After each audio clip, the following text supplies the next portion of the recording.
다니엘서 11장 28절부터 35절까지 말씀, 구약성경 1254면입니다.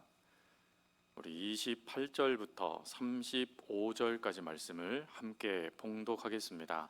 북방왕은 많은 재물을 가지고 본국으로 돌아가리니 그는 마음으로 거룩한 언약을 거스르며 자기 마음대로 행하고 본토로 돌아갈 것이며 작정된 기한에 그가 다시 나와서 남방에 이를 것이나 이번이 그 전만 못하리니 이는 기띔의 배들이 이르러 그를 칠 것임이라. 그가 낙심하고 돌아가면서 맺은 거룩한 언약에 분노하였고 자기 땅에 돌아가서는 맺은 거룩한 언약을 배반하는 자들을 살필 것이며 군대는 그의 편에 서서 성소 곧 견고한 곳을 더럽히며 매일 드리는 제사를 폐하며 멸망하게 하는 가증한 것을 세울 것이며 그가 또 언약을 배반하고 악행하는 자를 속임수로 타락시킬 것이나 오직 자기의 하나님을 아는 백성은 강하여 용맹을 떨치리라. 백성 중에 지혜로운 자들이 많은 사람을 가르칠 것이나 그들이 칼날과 북꽃과 사로잡힘과 약탈을 당하여 여러 날 동안 몰락하리라. 그들이 몰락할 때에 도움을 조금 얻을 것이나 많은 사람들이 속임수로 그들과 결합할 것이며 또 그들 중 지혜로운 자 몇 사람이 몰락하여 무리 중에서 연단을 받아 정결하게 되며 희게 되어 마지막 때까지 이르게 하리니 이는 아직 정한 기한이 남았음이라. 아멘. 우리는 이제 다니엘서 말씀을 이제 살피는 것이 거의 이제 끝나가게 되어지는데 한 5주 정도만 더 가면 다니엘서를 마무리하고 다른 말씀을 또 살피게 됩니다. 다니엘서 11장의 키를 하나 잡으라고 말한다면 자기 마음대로라는 구절입니다. 다니엘서는 끊임없이 자기 마음대로 행하는 사람들의 모습들을 이야기하고 그들의 죄를 드러낼 뿐만 아니라 그 상황 속에 하나님이 어떻게 역사하시는지에 대한 답도 주고 있는 것이 11장 말씀입니다. 오늘 11장 말씀, 특별히 오늘 본문과 3절 그리고 16절에도 보면 자기 마음대로 행했다라는 구절이 나옵니다. 여기서 이 자기 마음대로 행하다라는 이 구절의 첫 번째 대상은 알렉산더 대왕입니다. 그리고 마지막 오늘 본문의 36절에 나와 있는 오늘 본문과 36절에도 나와 있지만 이 두 구절에 나와 있는 대상은 우리가 잘 알고 있는 안티오쿠스 4세 에피파네스라고 말하는 그 대왕이 그 대상이 됩니다. 그러면 왕과 그 다음에 왕, 이 네 세 왕들을 가르켜서 자기 마음대로 행하는 사람들이라 그러면 성경은 말씀하셨는가? 그렇지는 않습니다. 왕을 대표하여 사람들을 이야기하는 것입니다. 즉 왕뿐만 아니라 모든 사람들이 자기가 하고 싶은 대로, 자기가 추구하는 대로, 내가 선택하고 싶은 대로 행하고 그것을 추구해 나아간다라는 것입니다. 여러분, 이것을 신학적으로 뭐라고 표현하냐면 자유의지의 행사라고 표현을 합니다. 자유의지라는 것은 사실 성경에는 나와 있지 않는 구절입니다. 이 자유의지를 보통 일반 학문에서는 윤리학과 철학에서 사용되는 단어이죠. 윤리학과 철학에서는 이 자유의지를 스스로의 행동을 조절하고 통제하는 힘이다라고 이야기를 합니다. 그러나 성경에서는 이 자유의지를 다르게 이야기를 합니다.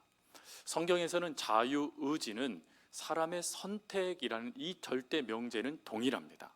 그런데 이것을 풀어가는 관점이 조금 다른데 이 자유의지에 대해서 성경은 상대적 자유의지와 절대적 자유의지 두 가지를 다 이야기를 합니다. 상대적, 상대적 자유의지라는 이것은 쉽게 설명하면 모든 사람들에게 다 하나님이 자유의지를 허락하셨다라는 것입니다. 즉 모든 이 땅에 숨쉬는 모든 백성들이 하나님이 허락하신 자유의지를 갖고 살아가게 됐다라는 것을 말하는 것입니다. 그리고 절대적 자유의지는 달라집니다. 이 절대적 자유의지는 뭘 말하는 것이냐면 모든 사람들에게 허락된 자유의지인데 여기에 절대적인 하나님의 뜻이 담겨져 있는데, 그 뜻은 이 자유의지를 통하여 내 마음대로 살아가도록 하시는 것이 아니라 하나님의 영광을 위하여 살아가도록 하나님께서 자유의지를 허락하셨다라는 것입니다. 즉 하나님께서 우리를 이 땅에 허락하신 목적이 하나님의 영광을 위하여 매 순간 삶을 선택하게 하기 위하여 우리에게 자유의지를 허락하셨다라는 것입니다. 이 구절이 이사야서 43장 7절 구절입니다. 같이 한번 읽겠습니다. 내 이름으로 불려지는 모든 자 곧 내가 내 영광을 위하여 창조한 자를 오게 하라. 그를 내가 지었고 그를 내가 만들었느니라. 아멘. 여러분, 여기에서 보면 하나님께서 모든 사람들에게 자유의지를 허락하셨는데, 그 자유의지를 허락하신 목적이 하나님께 영광을 돌리기 위해서, 즉 하나님의 이름을 높이기 위해서 자유의지를 허락하셨다는 것입니다. 근데 이렇게 허락되어진 자유의지가 하나님을 드러내는 도구가 되지 못하고, 안타깝게도 조금 전에 철학자들 또 윤리학자들이 이야기한 대로 스스로의 삶을 선택하는 도구로 삼아버렸다는 것입니다. 즉 모든 것을 통해 하나님께 영광을 돌리는 삶을 살아갈 수 있도록 하나님이 허락하시는 자유의지로 매 순간 하나님을 선택하며 살아가는 삶을 하나님이 원하셨는데, 그 삶이 아닌 내가 원하는 삶을 사람들이 선택하기 시작했다는 것이죠. 그래서 이것을 자유의지의 남용이다라고 이야기를 합니다. 즉 자유의지를 통하여 하나님을 드러내고 또 하나님이 기뻐하시는 선을 행함을 통하여서 하나님께 영광 돌리는 삶을 살아가야 될 백성들이 하나님이 아닌 나의 기쁨, 나의 영광, 나를 위한 삶을 선택해 버렸다는 것입니다. 그러니 그렇게 되어지니까 이 자유의지를 통해 하나님의 영광이 드러나지 못하고 죄의 결과가 나타나기 시작했다는 것입니다. 죄의 결과가 나타나고 이 죄로 말미암아 점점 우리의 삶이 죄로 얼룩진 삶이 되고 말았다는 것입니다. 그러면 단지 우리의 자유의지를 통하여 하나님이 아닌 나를 선택하고 하나님의 영광이 아닌 죄된 삶을 선택함으로 그러면 끝나는 것인가? 그렇지 않습니다. 이 자유의지에는 한 가지 중요한 의미가 담겨져 있는데, 그것은 선택과 책임이라는 의미입니다. 즉 내가 무엇을 선택하느냐에 따라 책임이 뒤따른다는 것입니다. 분명한 것은 우리가 하나님의 영광을 선택하면 그 영광을 통하여서 하나님은 구속사, 은총, 은혜의 역사들을 우리에게 더해 가십니다. 그러나 우리가 하나님이 아닌 나를 선택하게 되어지면 그 선택의 결과가 죄가 되고 죄의 결과는 책임을 묻는 역사로 나타난다는 것이죠. 그래서 사도 바울은 그 책임을 묻는 역사를 로마서 6장 23절에 뭐라고 말하죠? 죄의 삭은 사망이다. 즉 우리가 잘못 선택한 그 결과로 자유의지를 남용하게 되어지면 안타깝게도 하나님은 그것에 책임을 물으셔서 그 책임에 합당한 대가를 요구하신다라는 것입니다. 그래서 사도 바울은 이 죄의 삭은 사망이다라는 이 절대적인 진리를 이야기하면서 그럼 어떻게 하면 이 죄의 문제를 해결할 수 있느냐? 그 길을 하나로 두죠. 바로 예수 그리스도밖에 없다라는 것입니다. 예수님을 온전히 믿고 예수님을 참 주인으로 삼지 아니하면 다시금 우리는 옛자, 내 욕심, 내 기쁨, 내 영광을 위하여 살아가는 죄된 열매들만 맺게 되어진다라고 이야기하는 것입니다. 여러분, 이것이 자유의지 속에 담겨져 있는 모습입니다. 그리고 이 자유의지라는 이걸 통해서 하나님은 두 가지를 이루어 가시는데, 그 절대 주권 속에 그 첫 번째가 조금 전에 말씀드린 대로 하나님의 구원의 역사를 이루어 가십니다. 즉 우리가 하나님을 위한 기쁨의 삶, 하나님을 위한 선한 삶, 하나님의 영광을 돌리는 그 삶을 통하여서 하나님은 구원의 역사, 은총의 역사를 더해 가신다라는 것입니다. 그리고 두 번째로 하나님은 악한 자들, 자기 자유의지를 남용하여 죄의 결과를 낳는 자들에 대해서는 악을 물어가신다라는 것입니다. 즉 책임을 물으신다라는 것입니다. 그러니 자유의지에는 결론이 있다라는 것이죠. 결론. 여러분, 우리가 이것을 분명히 안다라면 오늘 우리의 삶을 살아갈 때 우리의 삶을 결론을 알기에 점검하면서 하나님이 기뻐하는 삶을 살아갈 수 있는 것이죠. 그래서 자유의지를 또 다른 표현으로 이렇게 얘기를 합니다. 하나님의 구원 섭리라고 이야기를 합니다. 하나님의 구원의 섭리를 온전히 깨달을 수 있는 놀라운 역사가 하나님께서 우리들에게 허락하신 자유의지라는 것입니다. 근데 이런 자유의지를 남용한 인물이 바로 우리가 지난주부터 살피고 있는 안티오쿠스 에피파네스라는 왕입니다. 이 왕은 하나님께서 허락하신 그 영광, 그 역사를 자신을 위한 것으로 바꾸어서 압도적인 폭력과 억압 그리고 신성 모독이라는 악을 선택해 버려요. 그래서 그 악한 모습을 통해서 지난주에 세 가지의 중요한 악한 자들의 관계의 모습들을 살펴봤죠. 기억나시죠? 그 악한 자들의 관계의 역사들을 이 에피파네스가 행함을 통하여서도 자신이 그 모든 것을 행해도 자기가 신이니, 에피파네스 신이니 어느 누구도 자신을 심판할 수 없다라고 착각했다라는 것이죠. 근데 이러한 착각에 대한 결론으로 오늘 본문은 뭐라고 말씀하시냐면 아니라는 것입니다. 그 악을 선택한 행동에 대하여 하나님은 죄를 물으신다라는 것을 말해주고 있는 것이 바로 오늘 본문이 시작된 28절부터의 말씀입니다. 그리고 이 28절 이후로 바로 이 에피파네스를 통해서 나타나는 고통, 박해, 고난, 그 수많은 시험과 어려움의 모습들이 등장하게 되어집니다. 근데 이 등장되어지는 이 모습 속에는 고통과 박해 속에 우리가 깨달아야 될 중요한 세 가지의 정의가 기록되어집니다. 즉 모든 이들에게는 고난이 찾아오고 박해가 찾아오고 어려움도 찾아옵니다. 근데 이런 어려움과 고난, 박해들이 찾아올 때 바른 이해를 갖고 있다라면 이런 것들이 비록 우리에게 찾아온다 할지라도 여러분 우리가 하나님께서 허락하신 자유의지를 통해 어떤 삶을 선택할까요? 하나님이 기뻐하시는 삶을 선택할 수 있다는 것이죠. 그래서 고통과 박해에 대한 바른 이해 세 가지를 오늘 본문이 이야기하는데 그 첫 번째로는 하나님의 백성이 당하는 고통에는 차이가 있다라는 것입니다. 여러분 이 차이는 두 가지입니다. 하나는 이유가 있는 고통, 박해를 말하는 거고 두 번째로는 설명할 수 없는 고통, 박해를 말하는 것입니다. 이유가 있는 고통, 박해는 우리가 잘 알고 있듯이 예레미야서와 이사야서에 기록되어져 있죠. 여러분 하나님이 이스라엘 백성들을 심판하십니다. 또 다니엘서에서 나타났듯이 하나님은 이스라엘 백성들을 이방 민족의 포로가 되도록 방치해 버리십니다.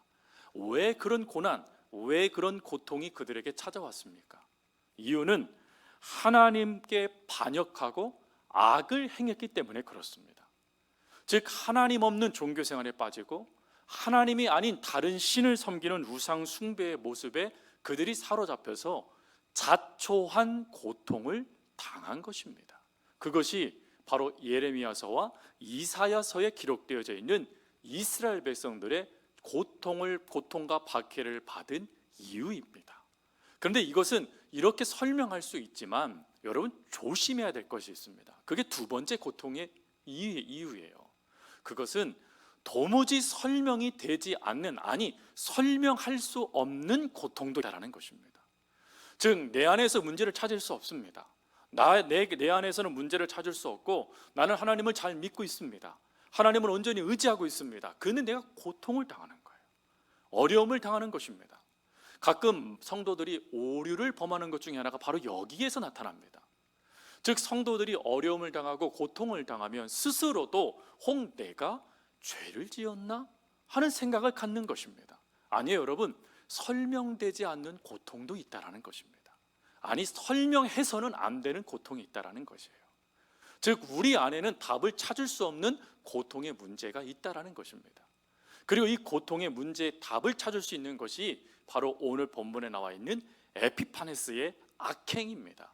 즉 다른 사람들을 통하여 내가 받는 고난, 고통, 박해, 이것이 있다라는 거예요. 문제가 내 안에 있는 것이 아니에요. 그러니 내 안에서 어떤 답도 찾을 수 없습니다. 하나님을 잘 믿고 있기 때문에 그렇죠. 그러나 잘 믿는 성도라도 누군가를 통하여서 아니면 사단을 통하여서 이해할 수 없는, 뜻을 깨달을 수 없는 고난도 받을 수 있다라는 것입니다. 여러분, 이스라엘 백성들, 그들이 악행을 저질러서 바벨론 포로로 잡혀온 그 역사에 대해서는 어느 정도 이해가 됩니다. 근데 다니엘이 이해를 하지 못했던 것이 무엇이었냐면, 왜 몇백 년 뒤에 또 내 민족이 고난 가운데, 어려운 가운데 저 악한 왕 때문에 또다시 고난을 받아야 되지? 이것을 알지를 못했다라는 것입니다. 그래서 그것을 알 수 있도록 그가 기도하지요. 하지만 기도했다고 하나님이요, 이스라엘의 죄다, 너의 죄다 말씀하지 않으셨습니다. 뭐라고 말씀하시냐면, 그 모든 역사가 하나님의 기한대로, 하나님의 뜻대로 이루어지다가 사라질 것이다 라고만 말씀하십니다. 즉, 회개를 요청하시지도 않으셨고 누구의 잘못이라고도 말씀하지 않으셨다라는 것입니다. 그러한 고난, 그러한 박해도 우리가 받을 수 있다라는 것입니다. 내 신앙의 문제가 아닙니다, 여러분. 누군가의 악한 행동 때문에 내가 고난받을 수 있다. 이것이 고통, 박해에 대한 바른 이해입니다. 그리고 두 번째, 고통과 박해에 대한 바른 이해는 이러한 고통, 박해가 하나님의 백성을 분열시킬 수도 있다라는 것입니다. 여러분, 성도들을 이간시키는 것 누가 하는 일입니까? 마귀 사탄이 하는 일이죠. 마귀 사탄은 하나가 되는 것을 원치 않습니다. 왜요? 성도가 하나가 되면 역사가 이루어지거든요. 그러니 성도들을 분열시켜야 각계격파를 할 수 있는 겁니다. 성도들이 뜻모른 고난을 당해요. 악한 사람들 때문에 엄청난 핍박과 고통을 당해요. 근데 그런 것들 속에 사단이 교묘하게 들어가서 그 사람들, 어떤 이들에게는 폭력을 행하고 어떤 이들에게는 화해와 기만 정책을 쓰면서 끊임없이 성도들 사이를 이간시킨다라는 것입니다. 여러분, 이 문제가 사실 이스라엘 백성들이 바벨론에 의하여 멸망받는 두 번째 이유가 됩니다. 하나님의 뜻이 정해져 있음에도 불구하고 이간시키는 자들이 나타나서 예루살렘이 무너지게 되어지는 것이죠. 여러분, 이 모습이 단지 옛 이야기가 아니고 오늘 우리가 살고 있는 이 시대의 모습이 되기도 합니다. 사단은 끊임없이 교회를요 이간시킬 겁니다. 고난을 위장해서, 박해를 또 통하여서, 수많은 어려움을 통해서 성도들을 이간시키는 모습들을 나타날 거예요. 근데 여러분, 어떻습니까? 고난, 박해, 핍박이 임하면 성도들의 믿음이 무너집니까? 더 강해집니까? 어떠세요? 여러분들 고난 받을 때 여러분들의 믿음이 무너졌습니까? 더 하나님 붙잡으셨습니까? 하나님도 붙잡죠. 오늘 우리 이제 봄 방문이 시작돼서 우리 권사님도 집사님들 잠깐 뵀는데 진 권사님이 그런 말씀을 하시더라고요. 하나님 믿는 사람들은 고난이 당하면, 고난 받고 어려움 당하면 더 죽으라고 하나님을 믿는다고 시어머니가 얘기했다는 거예요. 시어머니가 박해를 하는데 너 때문에 우리 집안이 망한다느니 막 그러면서 어쩔 수 없이 이제 이혼할 수밖에 없는 상황까지 내몰리셨는데, 근데 그때 예수쟁이들은 고난 받고 박해를 받으면 더 예수 믿는다고 하면서 막 욕을 하더라는 거예요. 그러면서도 권사님이 믿음을 지키셨다라는 거예요. 예, 고난이 다가오고 박해가 다가오면 그것이 내 문제가 아닌 외부로부터 주어지는 문제라면 성도들은 하나님 더 의지하기 시작합니다.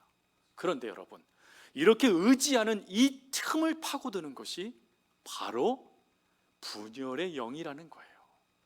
틈을 파고 들어와서 한쪽은 안 그런 척, 한쪽은 고난을 주지 않는 척, 어려움이 없는 척 마치 유화책을 쓰면서 한쪽을 무너뜨려 버리는 게 사단의 역사라는 것입니다. 그러면 이럴 때 누가 있어야 될까요? 이런 고난과 박해 속에 이런 교묘한 분열을 조장하는 악한 사람, 아니면 악한 영의 역사가 일어났을 때 여러분, 어떠한 사가 있기를 하나님이 원하실까요? 오늘 본문에 보시면 이렇게 돼 있죠. 이 33절 보십시오. 백성 중에 지혜로운 자들이 많은 사람을 가르칠 것이라 라고 되어져 있습니다. 여기서 말하는 이 지혜로운 사람, 이 사람은 뭘 말하는 것이냐면 이러한 순간 무슨 일이 일어났는지를 이해를 하고 다른 성도들을 바른 믿음의 삶을 선택하도록 지도하고 이끌어주며 붙잡아주는 사람을 말하는 것입니다. 여러분, 성도들은 이런 성도들이 되어야 됩니다. 성도들이 다 하나가 되지 않아요. 우리가 즐겨 부르는 찬송처럼 우리는 사랑의 띠로 하나가 되었습니다. 그래도 싸웁니다. 그래도 마음이 나누어져요. 여러분, 사소한 것에도 다툼이 발생됩니다. 근데 그것을 영적인 눈을 가지고 하나님 주신 지혜는 성령이 주시는 은혜니까요, 그 성령이 주신 지혜를 가지고 지금 이게 무슨 문제인지를 파악해낼 수 있는 지혜자, 그리고 그 순간 여러분, 자유의지를 주신 하나님의 목적이 뭐라고 말씀드렸죠? 하나님의 영광을 위해서라고 말씀드렸잖아요. 이것이 지금 하나님의 영광을 가린다는 것을 알고 하나님의 영광된 삶을 살아가도록 성도들을 이끌고 믿음 앞에 바로 세우는 믿음의 지혜자들이 교회 가운데 있어야 된다는 것입니다. 저는 성도님들의 삶 속에 이런 지혜자들이 있길 주님의 이름으로 축복합니다. 아니, 여러분들이 그런 자들이 될 수 있기를 바랍니다. 그래서 다니엘은요, 다니엘서 12장 3절에 뭐라고 말하냐면 지혜 있는 자는 궁창의 빛과 같이 빛날 것이다 라고 말을 합니다. 왜요? 영혼을 살리잖아요. 수많은 하나님의 몸된 교회를 든든히 지키고 있지 않습니까? 그러니 당연히 궁창의 빛과 같이 빛나는 것이 맞는 것입니다. 성도 여러분, 우리 주님도 이 지혜로운 자에 대한 이 모습을 뭐라고 표현하셨냐면 누가복음 12장 54절부터 57절 말씀, 우리가 읽지는 않지만 그것에서 뭐라고 표현하냐면 때를 분간하는 사람이라고 말을 했습니다. 즉 그때의 그 상황, 그때의 그 역사가 어떠한 것 때문에 나타나는지를 분간해 낼 수 있는 능력, 여러분, 이 능력을 누가 주시는 것이죠? 성령님께서 주시는 겁니다. 성령님의 가장 큰 능력이 조망해 주시는 거예요. 그 의미가 무엇인지, 그 역사가 무엇인지를 깨닫게 해주시는 은혜입니다. 그럼 여러분, 이 깨달음의 역사를 우리가 분명히 알고 분명히 느끼기를 원한다면, 아니 확신을 갖기를 원한다면 다니엘의 길을 걸어가야 됩니다. 다니엘은 두 가지의 으뜸이라고 말씀드렸죠. 첫 번째로는 다니엘은 어떤 사람이었습니까? 기도의 사람이었습니다. 매 순간 하나님의 의미, 하나님의 환상, 하나님의 역사가 주어지면 그는 기도로 그 답을 찾아갔던 사람이었어요. 근데 이 기도로 찾아가기 위해서 그가 마음의 기초로 삼은 것이 있었습니다. 그것이 무엇이냐면 하나님의 말씀이었습니다. 그는 어떠한 순간에도 말씀에서 어긋나지 않았습니다. 심지어 이방 땅의 노예로, 심지어 이방 땅에서 다른 신을 섬기는 왕을 섬기는 공무원의 일을 감당을 해도 말씀대로 했어요. 즉 다니엘의 위대한 점은 기도와 말씀을 놓치지 않았다라는 것입니다.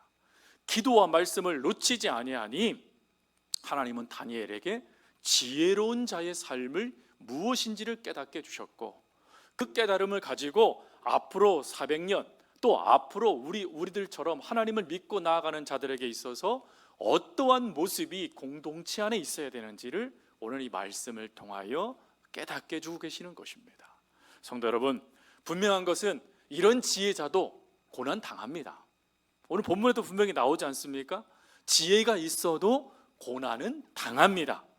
그러나 고난의 의미를 파악해낼 수 있는 능력, 그 순간 하나님을 바라볼 수 있는 능력을 갖고 있다라면 그 순간 그의 믿음뿐만 아니라 그 주변에 있는 성도들도 믿음 안에 섭니다. 그런 성도들이 많은 교회가 살아있는 교회고, 그런 성도들이 가득한 교회가 주님을 잘 믿는 교회입니다. 여러분, 고난 속에서도 하나님의 이런 지혜, 하나님 주신 지혜를 가지고 그 답을 찾아갈 수 있는 저 여러분이 될 수 있길 바랍니다. 그리고 마지막 세 번째가 있어요. 그것은 박해와 고통에는 한계가 있다라는 것입니다. 다른 말로 박해와 고통에는 끝이 있다라는 것입니다. 하나님이요, 오늘 본문에도 뭐라고 말씀하시냐면 기한을 정하셨다라고 말씀을 하십니다. 즉 그 악한 에피파네스 왕이 이스라엘 백성들을 괴롭혀요.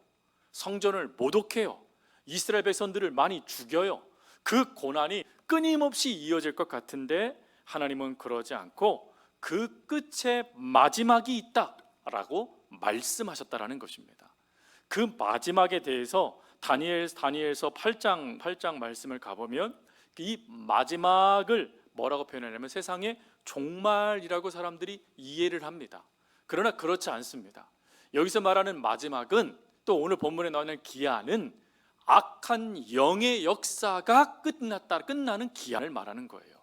즉 이 세상이 종말을 말하는 것이 아니라 종말의 때에 이런 일이 발생될 거야 이게 아니라 악한 영의 역사를 하나님이 막으셔서 하나님의 백성들을 지키신다라는 뜻입니다.